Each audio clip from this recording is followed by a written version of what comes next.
lang, it's expressing the sense of the Senate na gusto ng Senado na makauwi na si Pangulong Duterte dito sa ating bansa for reasons of sovereignty,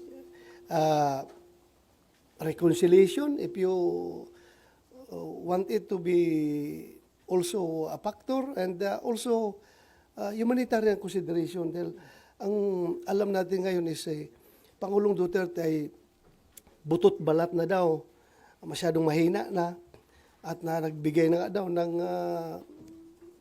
pasabi na kung mamatay man siya doon, doon na lang siya magpa-cremate doon na sa pag-cremate sa dahig. It's a very sad information. So sana kung mamamatay man siya, dito lang siya mamatay sa Pilipinas, huwag doon sa ibang bansa. Para naman dating Pangulo ng Pilipinas yun eh. So while pending yung case sa ICC, gusto niyo mapauwi siya? Yes. Oo. Yung mga Hindi naman dismissal lang case yung hinihingi natin. Immediate repatriation of former President Duterte to the Philippines. May concern yung mga victims kasi daw ma-impluwensya pa rin ng mga Duterte na natatakot sila doon sa safety o security. Ano na matatakot na hindi naman presidente si President Duterte. Si President Marcos naman ang presidente ngayon at yan ay kayang-kaya pangalagaan ng Malacanang yung kanilang safety. Influensya. Sinong influensya ni Pangulong Duterte? Hirap na ngayon tao, butot balat na nga kakatakutan pa nila. Hindi ba sila naawa sa tao na yun? Sir, sa information po ba ninyo, pardon my saying, is he dying?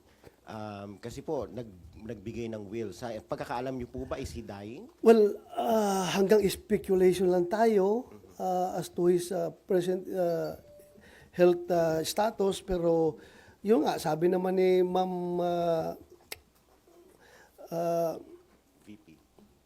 ni Ma'am Elizabeth Zimmerman, di ba? Na siya nagsabi doon na butot balat na daw. At payat. So, meaning, he's not in good health. And considering his age, very advanced na yun, 80 plus na siya eh. So, what do you expect? Sir, balikan ko lang ito sa Senate leadership. Kasi kahapon, sabi ni Senator G.V. Ejercito, mukhang kasama rin yung dalawang senators from the opposition bloc or from the other opposition bloc, which is yung sila Senator Aquino and Senator Pangilinan. Do you feel comfortable na kasama sila in the majority, considering yung differences ng ninyo ideologically sa kanila? I don't know. Anong magiging kuan yan? Anong magiging set up niyan, no? Hindi ko alam talaga. Hindi ko alam. Basta I joined the majority not because of them, but because of the leadership of Senate President Jesus Escudero.